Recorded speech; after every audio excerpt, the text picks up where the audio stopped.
kan maksudnya. Yes, yes. Jadi kami hari ini kerjasama dengan Nusantara Power, Pak, dan Indonesia Power. Mereka itu kan sudah punya banyak mesin learningnya, Pak, bagaimana memanaging operation dan maintenance di pembangkit-pembangkit. Nah, itu yang sekarang kami ingin mendapatkan insight dari Nusantara Power dan Indonesia Power supaya operation excellent dan memastikan aset itu bisa berproduksi semaksimal mungkin. Itu jadi objektif kami, Pak, sekarang. Baik, Pak Yudis, terima kasih. Sangat sangat luar biasa. Sorry. Terima kasih Terima kasih. banyak, Pak Sumaryadi. Terima kasih Pak Sumaryadi. Sekarang giliran Pak Joko Abumanan. Silakan Pak Joko. Terima kasih Pak Moderator. Assalamualaikum Pak Yudis. Waalaikumsalam Pak Joko. Wah, Sehat tetap ya? lihat Pak Joko nih. Sehat Alhamdulillah. Pak Joko kayaknya. Allah. Jadi artinya undang-undang satu-satunya pembangkit yang punya undang-undang di Republik Konoha ini. Ya, jadi bahkan udah punya 2 kali ya. Pertama Undang-Undang Nomor 27 2003 dan yang terakhir Nomor 21 2014 ya. Betul, Pak. Ya, cuman ini perlu mungkin undang-undang ini teman-teman yang ada di Gatrik UI ini juga harusnya mensosialisasikan. Ini undang-undang EBT nggak jadi, sebetulnya si geothermal udah 2 kali. Dan ini ada kemaslahatan buat masyarakat setempat. Jadi izin Prof. Amin, undang-undang geothermal ini yang punya namanya bagi hasil pemanfaatkan produksi, buat daerah setempat. Lain-lain nggak ada, makanya selalu di demo. Cuman mungkin kita nggak pernah sosialisasi. Yang terjadi adalah setiap ada PLTP, ada provokator lah ya, yang terjadi penolakan luar biasa. Ya mungkin kejadian di mana, di Porong, ya kita sebutlah mata loko ya. Mata loko ini menjadi isu yang luar biasa dan ini menjadi pasar baik itu di Natal, sekarang di mana, di Flores ya, yang punya PGE. Nah, satu-satunya pembangkit yang masyarakatnya setiap hasil produksi KWH ada kewajiban bagi hasil buat daerahnya. Artinya bisa dihitung aja tuh Pak IP memberikan manfaat dari geothermal di Kamojang itu luar biasa. Ya, dari luar biasa. Bandingkan kalau kita nolak di awal, ya memang ini repotnya kan kalau bupati baru, lama saya mintanya di depan, nggak mau di belakang. Tapi Garut itu luar biasa, dia terima manfaat bagi hasilnya dari produksi yang dihasilkan oleh PLTP Kamojang. Itu satu-satunya di Republik Konoha ini mohon maaf nih, Konoha ini Indonesia lah ya, yang punya bagi hasil terhadap pembangkitnya. PLTU itu nggak ada. Ya paling bagi hasilnya apa ya, banyak sekarang dimanfaatkan ya. Tapi kalau PLTP ini ke sana, yaitu yang pertama. Yang kedua, ini luar biasa nih. Saya terima kasih. Undang-undangnya 2 kali, kenapa tidak tertarik dari 300 titik itu mungkin tidak tertarik. Memang dari upstream ya, dari eksplorasi itu sukses story-nya cuma 20%. Tetapi yang sudah berhasil, katakan Kamojang, itu barangkali 30 tahun, itu mulai dibor mulai COD 2082 ya, 85 lah. Iya, 85. 2015 sudah 30 tahun, sampai sekarang masih bagus sumurnya. Artinya bukan sumurnya ya, memang sumur punya, tapi daerah yang namanya IPB, izin pemanfaatkan panas buminya, itu Kamojang sekarang tumbuh luar biasa. Garut luar biasa ya, tumbuh di sana. Artinya memang patahan-patahan di Kamojang, di Garut itu Salak, Derajat, semua tumbuh di sana. Ya itu, dan itu nggak bisa dibawa dipindahkan sama katakanlah hari ini dari mana, itu di KfW ya, yang dari mana yang masuk tahap 2 Kamojang dibawa ke Jerman, nggak bisa ya, sumbernya di situ. Nah, saya izin Prof, ini teman-teman, seharusnya kita hadir berpikir bahwa untuk yang memang kepemilikannya Republik itu jangan pakai komersialnya sama dengan yang lain. Seperti wilayah-wilayah usaha yang lain hanya 30 tahun karena undang-undang. Mohon maaf, Dulu yang namanya Denles datang ke Indonesia membangun jalan dari Anyer Panarukan, dia tidak berhitung ini akan memberi manfaat 30 tahun. Ternyata 300 tahun kemudian mereka pergi, jalan dari Anyer sampai Panarukan, yang kita sebut jalan Denles, masih dimanfaatkan. Ini tadi pertanyaan tadi, oh kenapa ya? Mahal ya, dibuat memang biaya mahal, tapi dihitung pengembalian kontraknya 30 tahun. Ini mohon maaf nih, saya bukan anti pemerintah. Saya berapa bulan lalu ke Palembang lewat jalan tol Sumatera.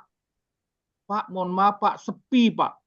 Sepi bukan apa-apa, karena mahal, mereka pakai jalan nasional, bisa ngopi, bisa apa, masalahnya. Ini yang saya pikir juga harusnya tidak kontrak PBU-nya 30 tahun, Pak. Saya ke Rosatom, Rusia, PLTN, dia punya usia hampir 80 tahun. Ini kan hampir sama nih PLTP dengan geothermal ya. Ya artinya energinya murah. Geothermal juga energinya murah, itu tinggal doa aja kita, insya Allah dapat dan kita jadikan berkat. Kalau dibuat 30 tahun ya harga gasnya, kontrak PJBG-nya, bukan gas, uap, jadi mahal, 4,5 sen. Ya kalau komponen turbin dan gas kan kita udah tahu, turbin dan generator itu udah tahu harganya udah sangat-sangat murah, dan teknologi PWC, Press Water Hose, ya PW company yang mengapresiasi, yang katakanlah melakukan untuk akuntansi, itu kalau buatan OECD country mereka susutkan dalam waktu 45 tahun. Kecuali China dia masih 25 tahun karena yang bergeraknya. Nah, kenapa kita nggak mengusulkan, Pak, kalau geothermal gunungnya ada di Indonesia, seharusnya jangan dipikirkan pengembalian ekonominya 30 tahun, Pak. Mungkin 50 tahun, supaya kelayakan ekonominya masuk. Artinya harga pricing-nya. Terus terang hari ini harga pricing geothermal itu 9 sen, dan CF-nya tidak dibatasi, Pak. Karena nggak mungkin geothermal itu dibuka tutup seperti gas. Ya, begitu dibuka ya buka terus. Artinya CF-nya yang ada di Jamali itu rata-rata di atas 100%, 110, 120. Ini mungkin masukan ya. Jadi undang-undang sudah menyatakan begitu, pemakaian langsung dan pemakaian tidak langsung. Nah, saya tertarik ini. Saya pernah ke Taupo, Pak ya, New Zealand. New Zealand itu memanfaatkan geothermalnya, di situ ada 2, satu punyanya Asom kalau nggak salah, yang unit 2 yang berikutnya dia kembangkan itu punyanya Jepang ya, saya lupa Toshiba atau apa turbinnya, dan ada yang Bineri ya, yang 30 megawatt. Itu mereka operasikan full time, Pak. Dan itu yang punyanya Jepang, Toshiba kalau nggak salah, itu udah lebih dari 30 tahun, masih bagus, Pak. Karena terus terang aja, bersih, continuously, itu sangat-sangat bagus mesinnya. Berbeda dengan mesin yang dia tidak di base load, itu cenderung kan cepat rusak. Nah, kita harusnya mengusulkan, Pak, ini kan bahan bakarnya ada di Republik ini, nggak mungkin gunungnya dibawa, dipindahkan ke, atau kan dari Jawa dipindahkan ke Kalimantan, nggak mungkin. Ring of Fire-nya udah jelas. Dari Sumatera, Jawa Selatan, terus Bali sampai Flores, sampai ke sana, sampai ke Alor ya. Ke Alor itu ada geothermalnya. Nah, saran saya tidak 30 tahun, Pak. Kalau memang sumurnya itu bagus, ya udah 50 tahun sumurnya. Pembangkitnya kalau Cina ya 25 tahun. Kalau dia OECD country 50 ya. Itu saran saya, Pak, supaya harga listriknya murah ya. Sehingga jalan itu. Ini saran saya. Itu yang pertama ya. Jadi mari kita bedalah undang-undang itu, kita lihat ke sana. Nah, saya share itu saya kebetulan ada mitra kita dari Kanada, dia punya small scale SEHP ya.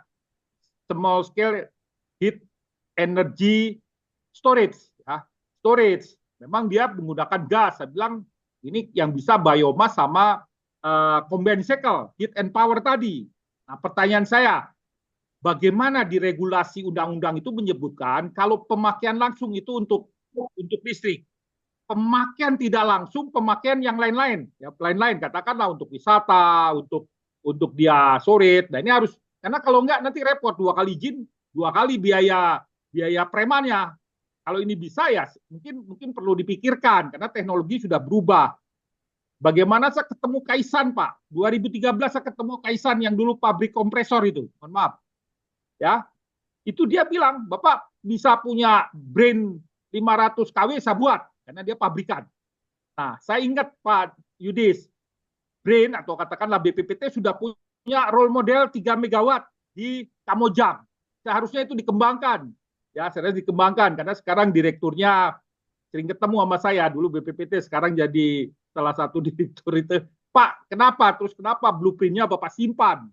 Dan itu TKDN-nya udah 85%. Itu harusnya di-share seperti di China menjadi university skala disimpan, ini punya republik, tidak punya pribadi, dan itu menjadi TKDN bisa disebarkan. Saya pikir itu akan bisa lebih cepat ya, karena itu udah boilernya buatan lokal, turbinnya buatan siapa si Nutanio, generatornya buatan Pindad. Nah, ini harusnya diambil. Kita harapkan kita bisa diambil, blueprint-nya tidak dimiliki oleh sekarang BPPT bubar, nggak tahu udah ke siapa itu punya republik itu, karena udah role model itu udah jalan dan salah satu ada di Kamojang di IP ya. Ini saran saya nih, republiknya harus kita benahi lah dalam acara-acara Gatrik. Ini saran saya ya, supaya kita masuk nih. Jangan lupa nanti ini teknologi itu yang saya bilang SCHP itu dari Kanada, dia skala kecil 550 kW, dia perlu heat Pak. Heatnya bisa disimpan untuk virtual power plant ya, virtual power plant storage ya. Jadi itu semacam VIPP yang bisa dikembangkan oleh masyarakat terutama, dan saya udah pernah ke Kamojang, ke Dieng. Memang silikanya luar biasa itu, kayak saya bilang nih kalau ngelihat kita sering kena stroke seperti itu harusnya pasang ring ya. Itu sekalinya luar biasa, 6 bulan aja udah tebal seperti itu ya. Dan saya pernah lihat di situ Pak, mohon maaf Pak, di sumur nomor berapa ya, 19, 18, itu ada binary cycle 500 kW buatan Bandung. Kita masih ada fotonya itu. Tapi ya karena nggak berkembang, tutup Pak. Buatan Bandung itu, Korindo kalau nggak salah mereknya itu.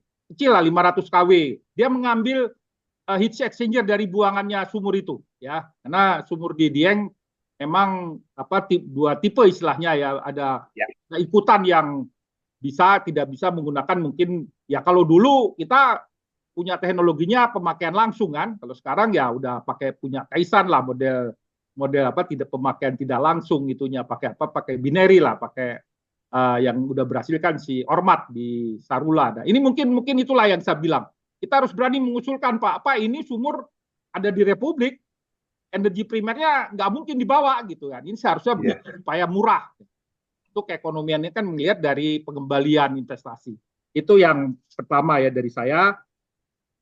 Kedua begini Pak, ini bagus saya pikir ya, karena di dalam metodologinya biaya termahal itu terhadap ketidakpastian daripada eksplorasi ya. Dan sekarang SMI Menteri Keuangan sudah menugaskan Bapak untuk studi ini, luar biasa Pak, biaya pengujian awal sampai tek bengek ditanggung oleh katakanlah si pengembang ya, kata pemerakarsa ya, itu mahal lah. Tapi kalau Bapak sudah tahu ya, contohnya lah kita buka aja deh kasus Win yang di Solo, kita dibohong-bohongin karena kita nggak punya data. Kita nggak punya data 1 tahun angin di Solo, kita nggak punya yang di Sumatera, di mana di Sumatera Sulawesi Tengah. Akhirnya dia bilang Pak, CF-nya sekian Pak, ya kita percaya aja karena kita nggak punya. Tapi kalau ini data yang buat adalah katakan oleh dari Geodipa atau di Bageol ya, sekarang apa tuh yang di Tekmira itu? Bageol ya? Ya badan geologi ada lagi ya? Pak, Tekmira ada. Data dulu begitu Pak, cuma ingin cepat, udah survei semua buat, kita percaya harga pricing, akhirnya ya harga luar biasa 10 sen Pak, bandingkan dengan batu bara yang 4,2 sen, ya orang kayaknya ambil 4,2 Pak, tapi seharusnya bisa kita bilang gunungnya ini nggak mungkin dipindahkan gitu loh. Ini mungkin kan finansial model ya. Nuklir itu murah Pak, memang yes, karena dia umur penyusutannya 50 tahun di Rusia itu, karena 80 tahun mereka masih operasi. Ya, ini saran saya nggak mungkin dibawa itunya gunungnya keluar. Ya, kalau pembangkitnya ya tinggal lihat Pak, ini kita dari Jerman 50 tahun masih bagus, ya harusnya ke sana. Bukan karena undang-undang menyatakan kepemilikan ini 50 tahun, sebetulnya kita harus mari ke sana. Ini yang saya ya. Jadi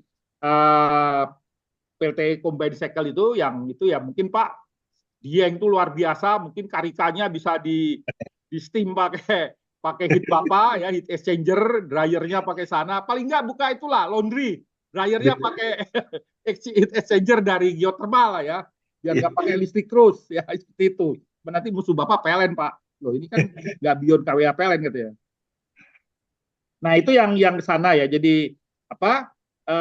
Yang pertama TKDN yang udah jadi punya BRIN 30%, 3 mega itu, saran saya diminta aja Pak BRIN. Ya, BRIN bukan bikin studi-studi, sekolah-sekolah udah itu, ya mohon maaf lah, ada kawan saya itu dari BRIN udah ambil doktor sampai double-double, pensiun, sekarang mau merengek-rengek, Pak ininya teknologi, saya bilang udah susah, Bapak dulu lahir begitu, Kak, Bapak share ya, sekarang udah susah, teknologi Bapak udah out of date ya, seperti itu.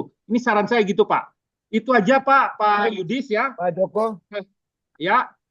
silakan kalau masih ada. Ya itu aja dari saya Pak, 2 pertanyaan itu. Undang-undang ini tolong di-share sehingga tidak penolakan. Geodipa itu yang di dekat mana, dekat Geodipa Ulubu Bataloko. yang bukan Pak, depannya utara selatan, Ruteng ke selatan utara, Ruteng ke utara. Oh, Waisano.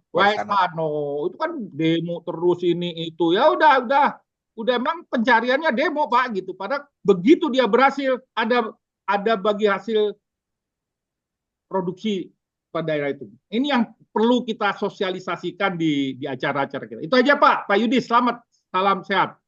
Terima kasih Pak Joko.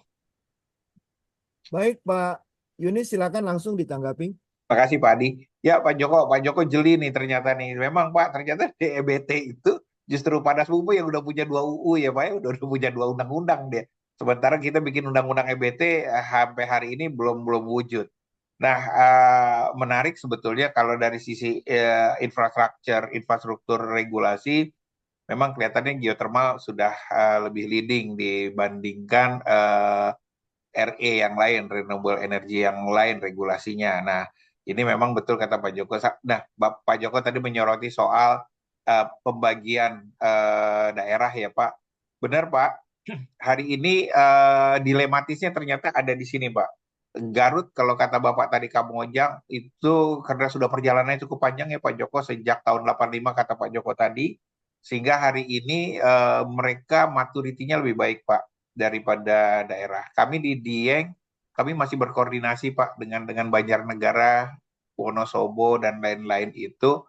Ini Pak Joko, manfaat daerah itu bagi hasilnya sudah kita bayarkan melalui PNBP ya Pak. Dan dari pemerintah langsung dikirimkan melalui TKD, transfer ke daerah, dikirim Pak melalui provinsi. Begitu sampai di kabupaten, sama kabupaten diperlakukannya umum Pak. Sehingga daerah, desa, dan kecamatan tempat kita bekerja itu nggak mendapatkan manfaat langsung Pak. Karena begitu di kabupaten, dia distribusi rata, atau dia punya punya prioritas yang lain. Nah, di Kabupaten Bandung atau Kabupaten Garut itu udah diatur. Jadi dari provinsi masuk Garut aturan kabupatennya bagaimana mengelola dana bagi hasil panas bumi ini sudah mengenal langsung ke kecamatan atau desa tempat kegiatan panas bumi berlangsung, sehingga mereka lebih welcome. Nah, hari ini kami di Dieng dan di Patuha juga sudah mulai nih Pak. Jadi dana bagi hasil itu ya benar-benar sampai ke desa dan kecamatan itu real gitu loh Pak. Sehingga si kabupaten tidak menyamaratakan saja hasil itu kemana-mana. Nah, ini satu terobosan yang sedang juga kami lakukan. Nah, tentang tadi Pak Joko menyoroti pemanfaatan teknologi, persis Pak, sama Pak Joko ngikutin juga yang punya Kaisan. Hari ini kita tahu Kaisan di Sorik Merapi juga cukup cukup agresif jalannya, dan kita lihat dengan pemanfaatan turbin-turbin kecil dari kompresor, malah turbinnya ya Pak ya, kompresor turbine, itu mereka jalan terus, dan ini menarik. Kami juga men-trigger Pak, tadi Pak Joko Saya masih ingat persis Pak, waktu masih di masih bersama dengan Pak apa Pak Dirjen, Pak siapa ya dulu lupa saya, sebelum setelah Pak ini, Adi Someng. bukan di ini Pak, di BTKE, Pak Toto, Sugiarsoto. Nah, Pak dengan Pak Sugiarsoto dulu tuh sudah di ini Pak, sudah dipromot itu soal yang turbin yang kata Bapak itu, jangan Nusantara Turbin Pulversary NTP itu udah tidak lanjut Pak, dan kebetulan di BRIN itu waktu itu yang jadi pejabat yang melit dan membawa itu timnya di bawah Bu Dirjen EBTK hari ini Pak. Sebetulnya saya juga sudah mereminder Bu Dirjen, Bu Enia, Profesor Enia, bahwa Ibu masih ingat nggak waktu kita dengan Pak Toto mencoba memformulasikan soal TKDN hampir 100% untuk panas bumi yang small scale tadi Pak. Nah ini kami kebetulan di Kementerian Keuangan juga BKF juga menanyakan apa hal-hal yang diperlukan untuk mendorong geothermal khususnya TKDN ini Pak. Masih bekerja ke arah sana Pak Joko soal TKDN dan small scale. Kami di Geodipa juga kerjasama dengan BRIN, beberapa peneliti yang dulu punya mesin di Kamojang dan di tempat lain itu yang dari Jerman yang tadi Bapak sebutkan. Kami coba review lagi Pak sama-sama. Dulu habis mati surinya di Kamojang karena listrik yang dihasilkan disalurkan ke PLN, tapi nggak bisa dapat. Itu mati surinya seperti itu.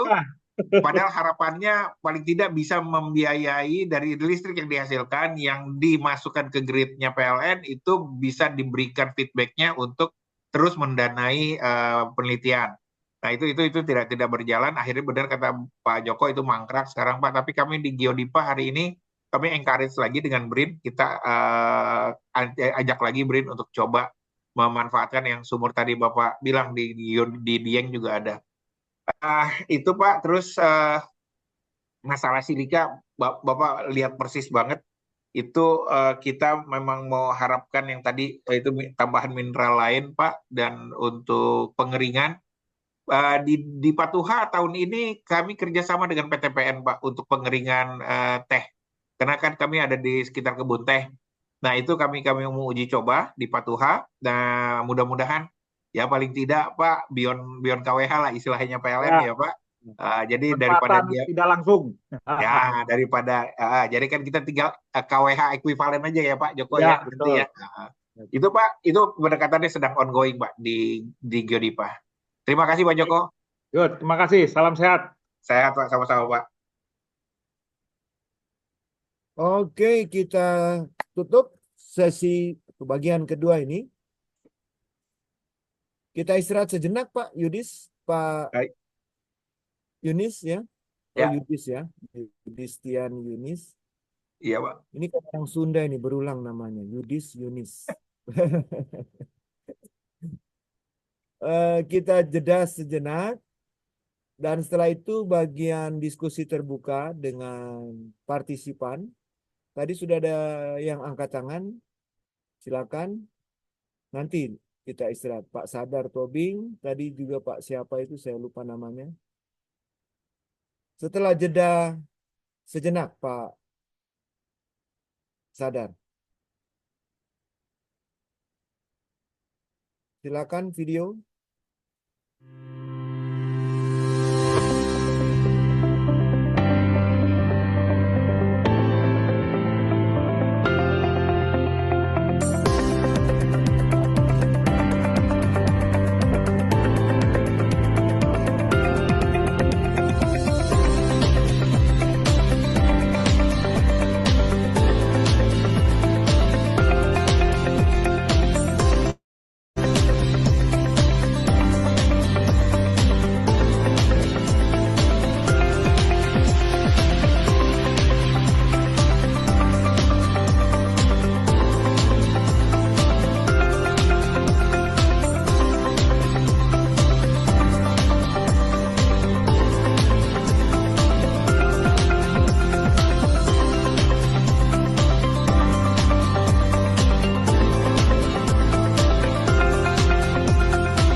Baik, kita masuki bagian ketiga, diskusi terbuka.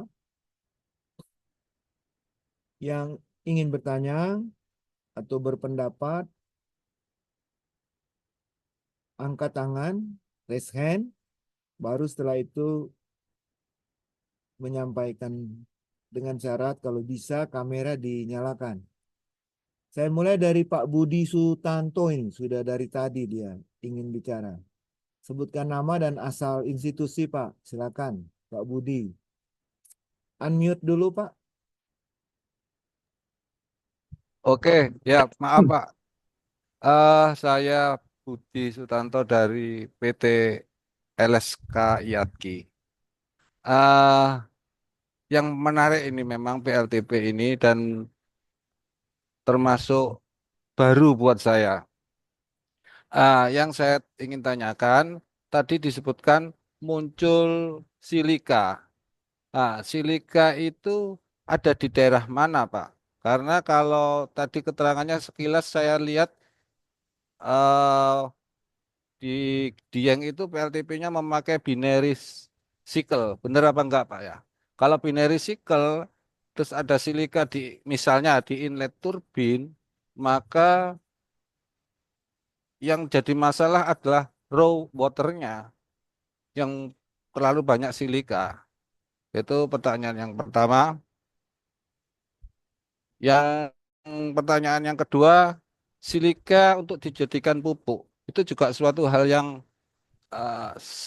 bagus menurut saya. Tapi saya kebetulan pernah belajar juga di pupuk petrokimia. Ah, Silika yang bisa diserap oleh tanaman itu adalah potasium silika.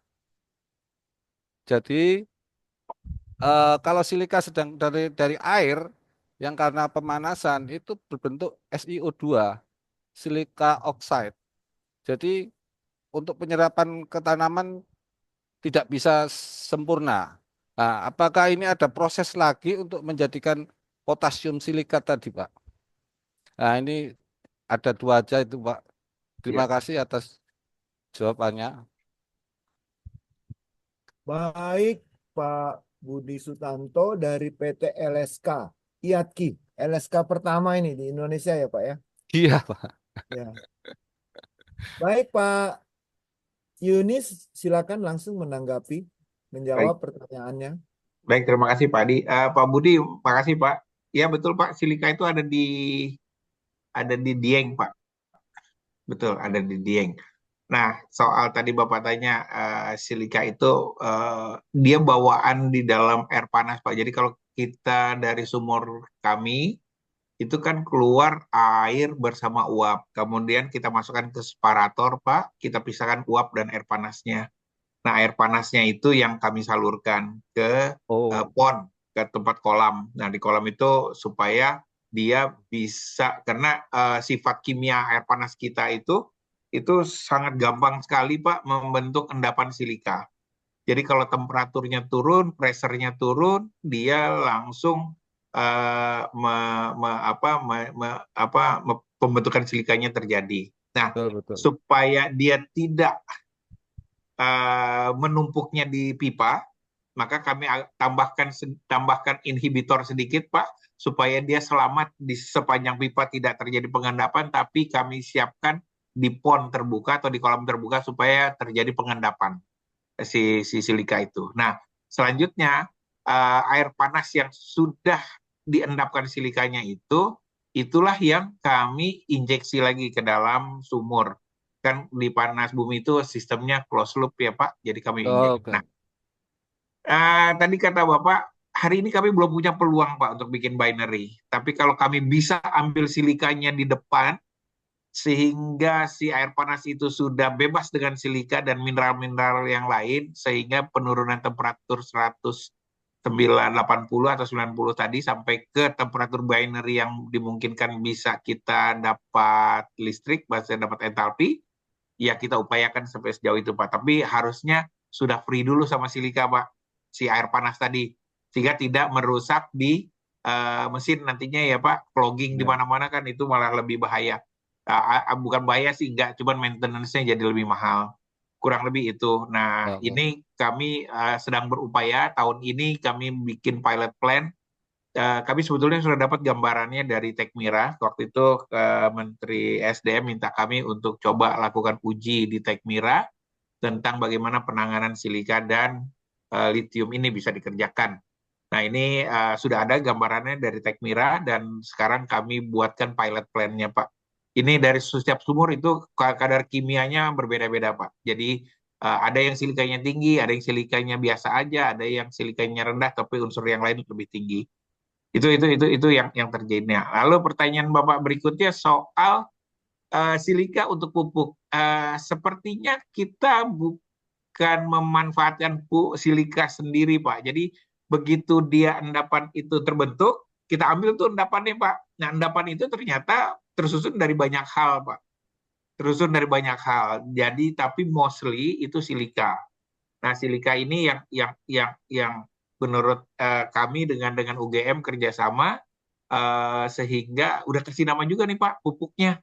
Namanya pupuknya Sulasi Sulanjana, Pak. Ah, itu namanya nama tipikal Dieng banget nih, Pak. Nah, Sulasi Sulanjana itu ternyata silika itu jadi silika yang kita memang ada diolah lagi, Pak. Diolah Oh, lagi. Ternyata oke, oke. silika ini dia nempel di daun-daun sehingga kan dia punya efek daun talas, Pak. Silika ini ternyata memang tidak diserap dia punya efek daun talas sehingga memberikan semacam film perlindungan untuk tanaman supaya tanaman itu tidak mudah diserang hama, Pak, kurang lebih seperti itu. Nah, itu sementara unsur yang lainnya masuk ke dalam tanah untuk memperkaya unsur hara, kurang lebih seperti itu, Pak. Nah, bagaimana caranya? Kita memang punya satu teknik tertentu untuk memanfaatkan silika yang tadi sudah mengendap di kolam, kita olah sedemikian rupa sehingga kita jadikan jadi pupuk cair dia, Pak. Jadi pupuk cair. Nah, hari ini kami masih menunggu, Pak, untuk komersialisasinya karena kan itu yang keluar dari dalam perut bumi, Pak, dari dalam tanah. Semua yang keluar dari dalam tanah itu kan undang-undang dasarnya bunyinya harus seizin pemerintah. Nah, tapi kami hari ini kami kerjasama dengan Pemda, kabupaten, sama perguruan tinggi untuk uji coba pupuk ini sehingga di saatnya nanti boleh kita komersialisasikan. Ya, tapi melulu komersialisasi untuk pemerintah dulu, Pak, untuk menambah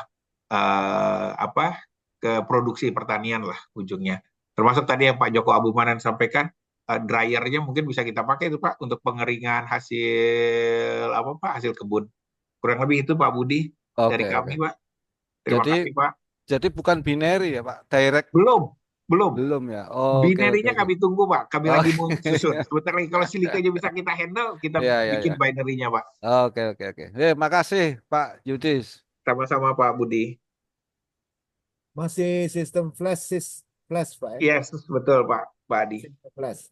Baik, Pak Sadar Tobing sekarang dari PT LSK Teklis Mandaka. Silakan, Baik. Lai. Terima kasih Pak Adi. Suara saya kedengaran Pak ya?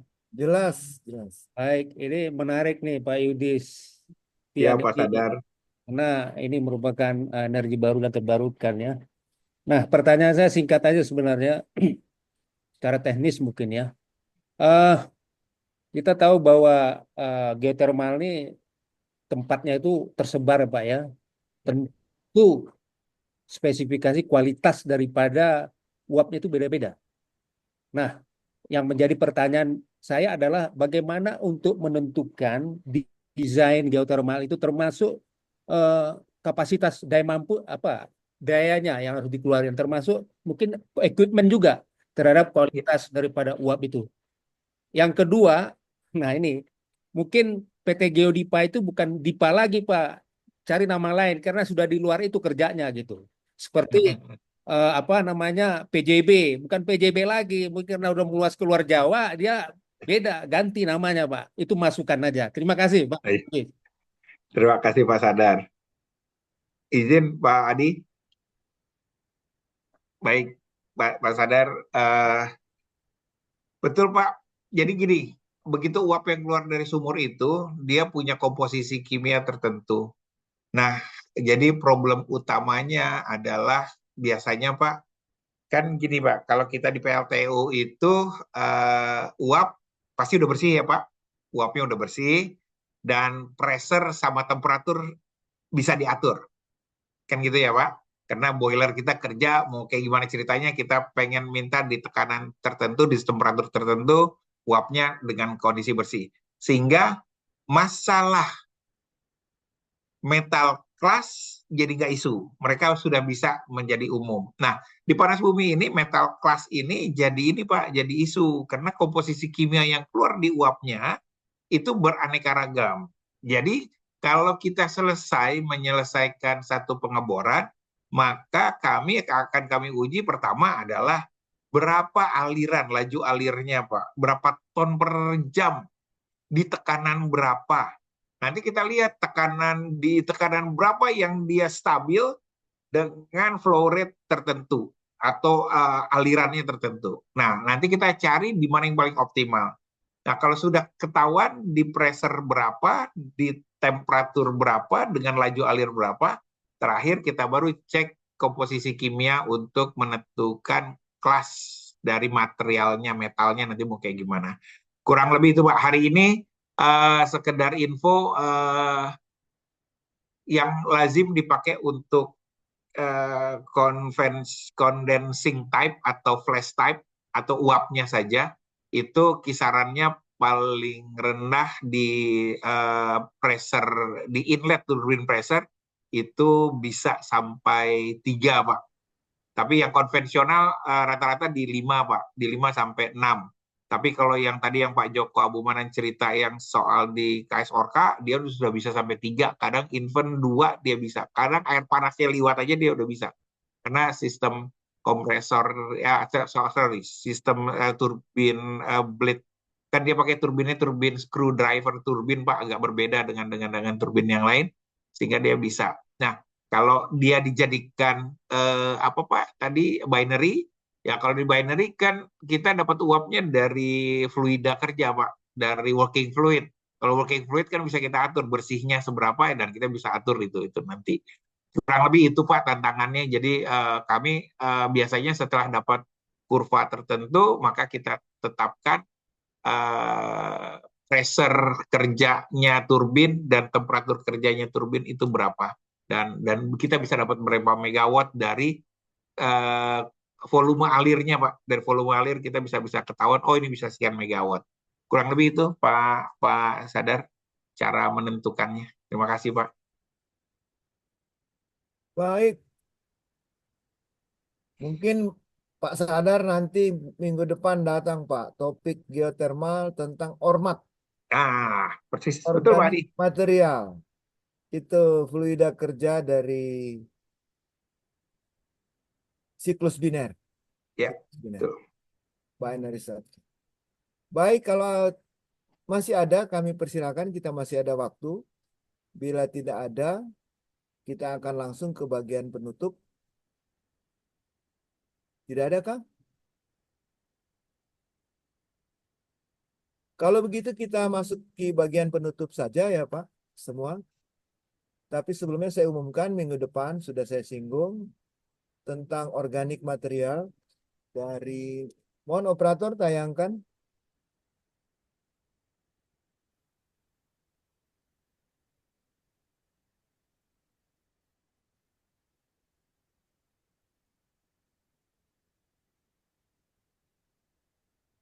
Dari PT Ormat Geothermal Indonesia. Direktur Teknik Bapak Remi Harimanda STMT. Kalau lihat wajahnya nih sudah ingin sekali dia presentasi ini. Itu untuk minggu depan, hari yang sama, jam yang sama, beda tanggal saja. Sekarang kita dengarkan pernyataan penutup dari panelis dulu, baru setelah itu dari Bapak narasumber, dan penutup kunci kalau masih ada, Bang Jarman ya. Sambutan kunci penutup. Silakan Bang Amin Raharjo, bila monitor. Oke. Kedengeran nggak suara saya? Iya, iya, kedengeran Bang. Oke, nggak usah pakai gambar ya. Ini sinyalnya lagi lemah.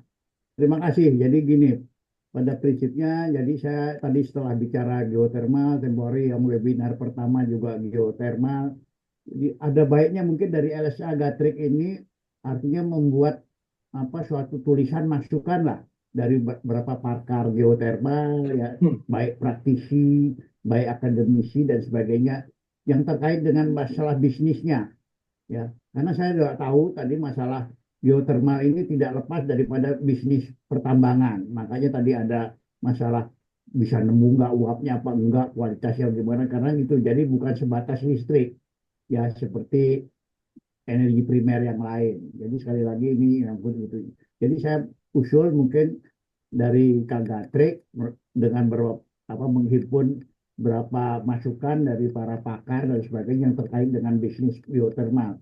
Karena sayang ya potensi geothermal yang demikian banyak di Indonesia, tapi kok pertumbuhan PLTP-nya lambat. Apa?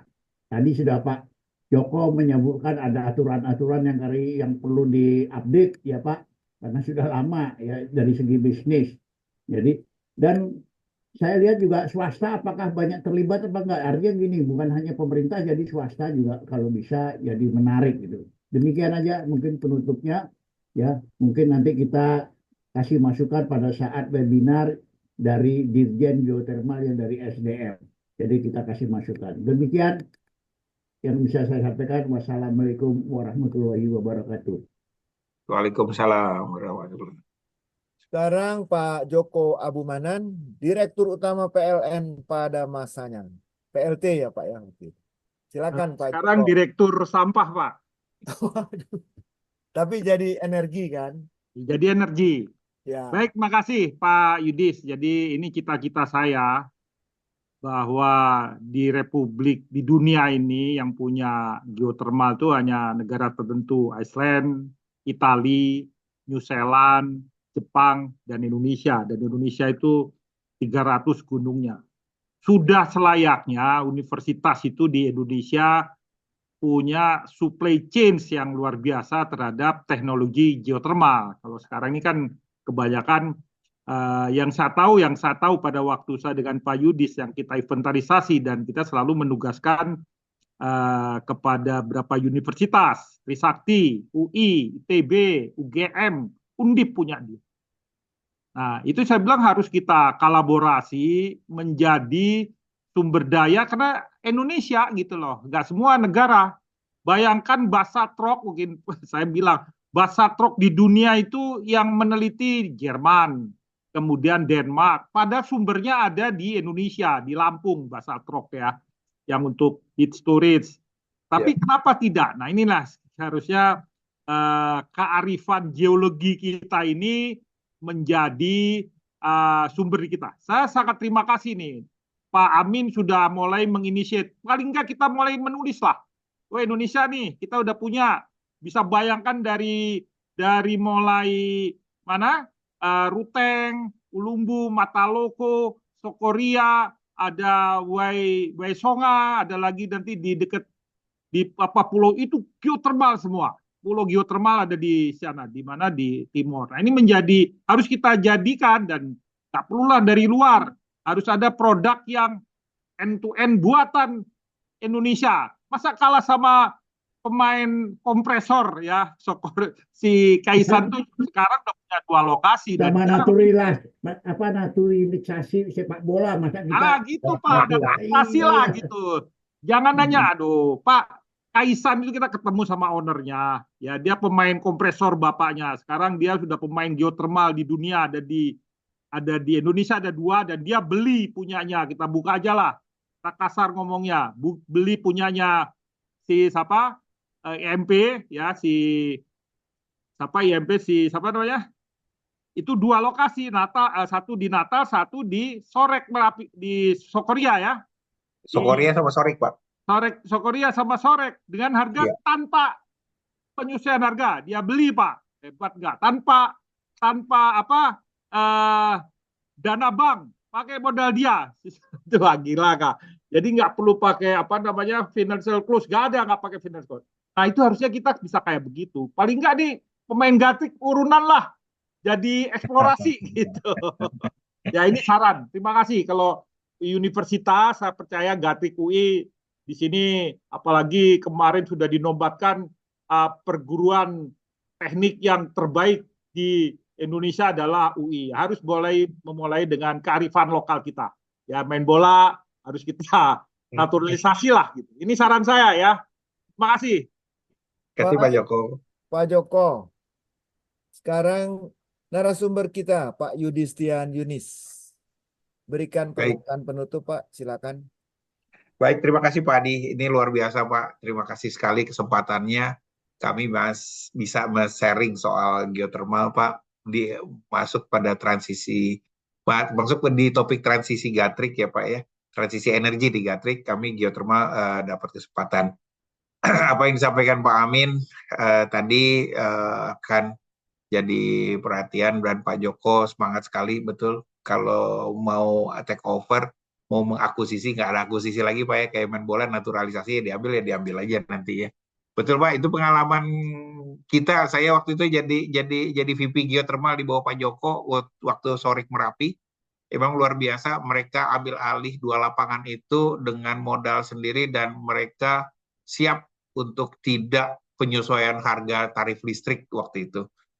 Pak Joko beritain saya, sepanjang dia nggak mau ngasih, nggak minta penyesuaian, tapi hanya cuma minta pecah-pecah unitnya karena sesuai dengan kemampuan turbinnya, kita kasih. Ya alhamdulillah, itu cukup memberikan apa namanya tadi Pak Joko, menjadikan benchmarking baru atau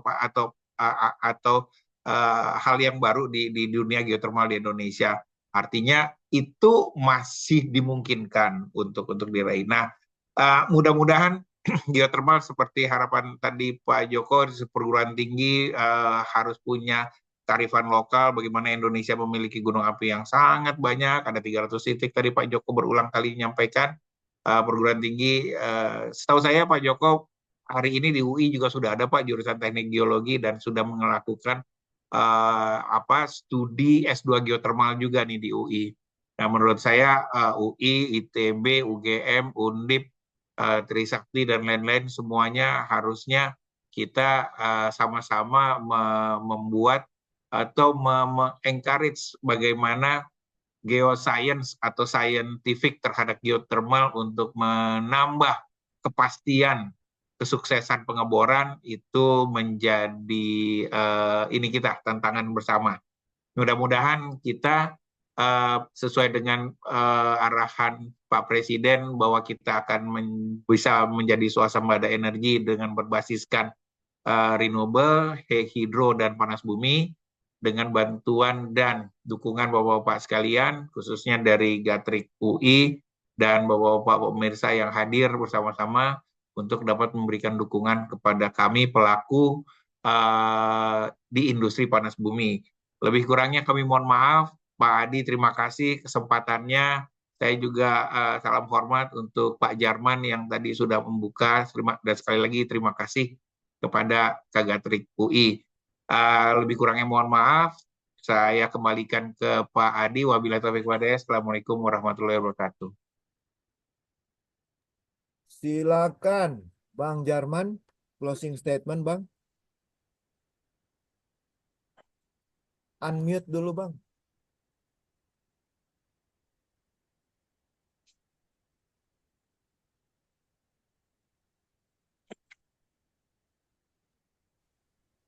Baik, terima kasih Pak Adi. Dari saya memang kita ketahui bersama geothermal ini salah satu potensi yang cukup menjanjikan untuk mendukung net zero emission tahun 2060. Tentu pengembangannya perlu banyak tantangan, tadi sudah dijelaskan oleh Pak Yudi ya. Nah, khusus untuk geothermal saya encourage terus untuk mengembangkan unit-unit berikutnya. Kan sekarang yang baru dibangun adalah unit kedua Dieng dan unit kedua ya Pak. Padahal masih banyak unit lain itu yang potensi. Karena Patua itu salah satu sumurnya itu termasuk bagus itu. Daerah Patua uapnya bagus, kering. Sedangkan Dieng tadi memang permasalahannya ada masalah belerang silika, tapi dengan kerjasama dengan pihak ketiga bisa dimanfaatkan itu. Jadi saya mengencourage di apa namanya Geodipa supaya lebih berkembang, karena saya ingat dulu waktu pertama berdiri itu hanya ngurusi Dieng saja, dan itu masih perusahaan rugi, itu benar. Jadi perusahaan untung, dan akan jadi sangat menguntungkan lagi untuk masa-masa yang akan datang. Malah sekarang pemerintah sudah mulai tadi menugaskan Geodipa ya Pak ya sebagai leader untuk menurunkan risiko sumur-sumur yang baru. Nah ini cukup menantang bagi Geodipa, tapi di tantangan itu ada opportunity untuk menyebabkan nanti Geodipa bisa berkembang sehingga bisa apa namanya bersinergi dengan PLN dan menjadi salah satu pemain player geothermal bersama-sama juga dengan lain-lain seperti Pertamina Geothermal maupun yang lain-lain. Mungkin itu saja Pak yang saya bisa sampaikan. Terima kasih Pak Yudi atas apa namanya kesediaannya untuk berbicara dalam webinar ini. Makasih. Baik, terima kasih Bang Jerman. Terima kasih juga Pak Yunis yang sudah meluangkan waktu dan berbagi ilmu pengalaman di bidang geotermal. Kami panitia penyelenggara sangat berhutang budi kepada Pak Yunis, juga kepada panelis dan hadirin yang masih bertahan sampai sore hari ini. Akhirnya kami ucapkan syukur kepada Tuhan Yang Maha Esa karena webinar ini terselenggara pada hari ini dengan baik. Akhirnya lagu penutup kita diingatkan lagi pada Bagimu Negeri. Silakan operator.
Oke, selesai sudah.